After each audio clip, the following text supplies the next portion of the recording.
Olá, turminha. Muito bom dia. Vocês estão em casa na tabuada, né? Mais uma aula de matemática, quarto ano A, professor Jonilson. Não esqueça de estudar a tabuada, certo? Vamos para mais uma aula, ok? Vamos lá? As ideias de ângulos. Vamos voltar lá para a parte de geometria, né? Já é o capítulo 5, né? Que o capítulo 4, né, foi bastante aula. Das páginas 116 às páginas 133. Vamos lá, então. Os ângulos podem ser encontrados em diferentes lugares na natureza, nas construções, bem como em diferentes objetos que utilizamos em nosso cotidiano. Denomina-se como ângulo o encontro entre duas semirretas que partem de um mesmo lugar. Para ficar mais fácil, procure na sala de sua casa ou até mesmo na sala de aula o lugar em que duas paredes se encontram. Então, turminha, é isso, ó. Aqui é uma parede e aqui é outra. Certo? Ao encontro dessa parede aqui, formou-se, nós chamamos de ângulo. Formou-se de ângulo. Então, só você observar que aquele cantinho da parede lá, né? A parede formou lá no cantinho, se você traça, né? Você traça uma linha ligando uma a outra que você vai formar um ângulo, certo? Bora lá. O encontro entre essas duas paredes forma um ângulo, aqui, ó. Essa parede e essa parede. Então, quando você traça daqui, dessa parede para essa, você formou um ângulo. Nesse caso aqui, formou um ângulo de 90 graus, que a gente vai ver mais com mais calma. Vamos lá? O que são ângulos? Preste atenção. Como eu falei para vocês, né? Falei para vocês, está aqui, ó. Aqui é uma parede e aqui é outra parede. O encontro dessa parede formou o quê? Você traça, liga uma a outra, formou o quê? Formou o ângulo. Essa parede aqui é um lado, aqui é o outro lado da parede. E esse pontinho que formou entre as duas paredes, para formar o ângulo, é chamado de vértice. Lembra do vértice? Ângulo é uma figura formada por duas semirretas, que tem a mesma origem. Então, aqui é a origem dela, aqui é uma semirreta e aqui reta. O que é semirreta? É um pedaço de uma reta. Porque a reta, ela é o quê? Se eu traçar uma reta, ela é infinita. Mas no caso aqui, ela é por quê? Porque ela é só um pedaço, um semirreto. Ok? Vamos lá? No livro de vocês tem. Observe os horários que os relógios abaixo estão marcando. Ao lado de cada relógio mostra apenas o ponteiro dos minutos e o giro que ele realizou. Então, falando de giro. Então, tá aqui, ó. Esse ponteiro, os dois ponteiros estão em cima do 12, né? Quando é meio-dia, o ponteiro dos minutos aponta para o 12. Olha só aqui. 15 minutos depois de meio-dia, o ponteiro dos minutos realizou um giro de um quarto de volta. Um quarto de volta e metade de giro de uma volta. A metade do giro de uma volta. Então, aqui, ó, um quarto de volta. Então, tá aqui o quarto, ó, porque são divididos em quarto parte. O que é um quarto? Ok? Então, das 4 partes, por isso que eu chamo de um quarto de volta, né? Aqui, ó, porque aqui é meio-dia, né? E aqui vai ser, ó, né? Então, aqui quando faz meio-dia e 15. Meio-dia e 15 formou esse ângulo aqui. Aí vem, quando é meio-dia com mais 15 minutos, vai formar o quê? Vai estar lá em 12 e em 6. Então, é meio-dia e meio, né? 30 minutos depois do meio-dia, o ponteiro dos minutos realizou um giro de meia volta. Então, ó, meia volta, ó, tá bem no centro, bem na metade. Então vamos lá, para a gente entender melhor.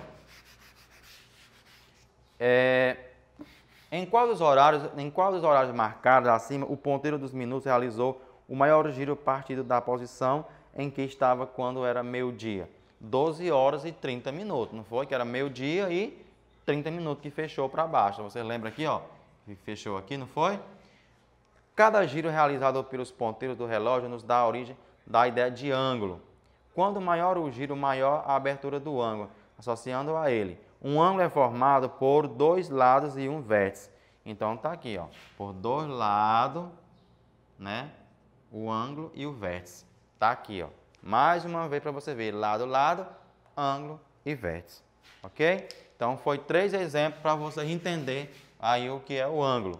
Até no relógio, né, que forma um ângulo. Pode passar. Aí vem o ângulo chamado de ângulo reto.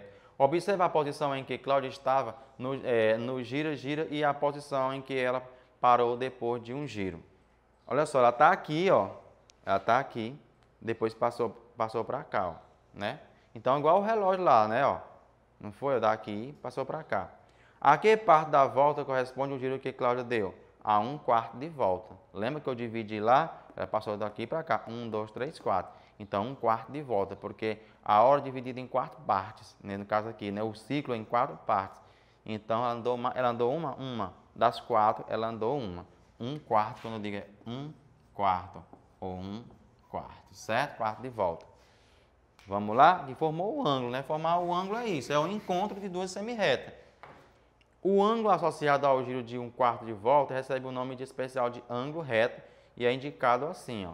Então, aqui, ó, lado, aqui é o vértice. Então, aqui é o quê? Chamado de ângulo reto. O ângulo associado ao giro de 1/4 de volta recebe o nome especial de ângulo reto. Ângulo reto, certo? Então, vamos lá? A reta é formada por infinitos pontos que estão alinhados. Ela é ilimitada nos dois sentidos, tanto direita quanto esquerda. Quando construímos uma reta, devemos utilizar letras minúsculas para representá-la. Observe, então, isso aqui, ó. Essa reta aqui que eu tracei, uma reta, vamos supor, do norte ao sul, né? Eu coloco uma letra minúscula e elas são o quê? Ela é infinita. Ela vai até, não tem fim, tem fim não. Uma reta pode ser construída em 3 posições: horizontal, vertical e inclinada. Olha aqui a horizontal, ó, de horizonte, norte, sul, leste a oeste. Vertical, ó, como é vertical, e inclinada como é. Essa reta pode ser assim utilizada, ok? Vamos lá.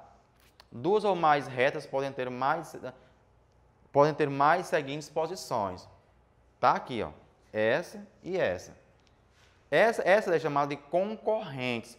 Por quê? Retas concorrentes possuem um ponto em comum, pois elas se cruzam. Olha aqui, ó, elas se cruzam, tá aqui, ó, aqui e aqui. Lembre-se que todas formam ângulo, certo? Formando ângulo, certo? O encontro de duas semirretas forma ângulo. Então tá aí a reta concorrente. Elas se cruzam, né? Formam uma cruz. Paralelas, elas não se cruzam, ó. Elas não se cruzam. Certo? As retas paralelas não possuem pontos em comum, elas não se cruzam. Vamos para outra. As retas perpendiculares. Quando duas retas concorrentes formam 4 ângulos retos, dizemos que elas são retas perpendiculares. Assim, na figura acima, dizemos que a reta que passa pelos pontos M e N é perpendicular à reta que passa pelos pontos P e Q, ó. Certo? Então, tá aqui, ó. É 1, 2, 3, 4. Então, tá aqui, formou 4 ângulos, então elas são retas perpendiculares. Essa reta M e N são perpendicular a P e a Q, certo? Então, tá aí os 3 tipos de reta. Vamos lá? Segmento de reta. O segmento de reta é limitado por 2 pontos de reta. Então, tá aqui o ponto A e o ponto B. Então, não é reta, é semi-reta, certo? É um segmento de reta. Ele é o quê, ó? Ele é limitado por 2 pontos distintos. Vamos ver? A parte entre os pontos A e B é chamada de segmento de reta. Veja mais o segmento de reta. Então, aqui, ó, A, B, Q, P, R e S. Então, esse pedacinho aqui é chamado de segmento de reta. Muito bem. Vamos lá? Semirreta. A semirreta possui origem, mas é ilimitada. É ilimitada no outro sentido. Isto é, possui início, mas não tem fim. Certo? Então, o segmento de reta ele é limitado. Isso aqui não, ó. Embora tenha parte desse ponto aqui, ó, o outro vai infinitamente, ó. Certo? Não tem fim. Tem aqui, ó, uma parte tem, mas a outra não. Certo? E é isso, turminha. Espero que vocês tenham gostado. Pega o livro de vocês, dê uma reforçada, fique com Deus. Um abraço, até a próxima aula.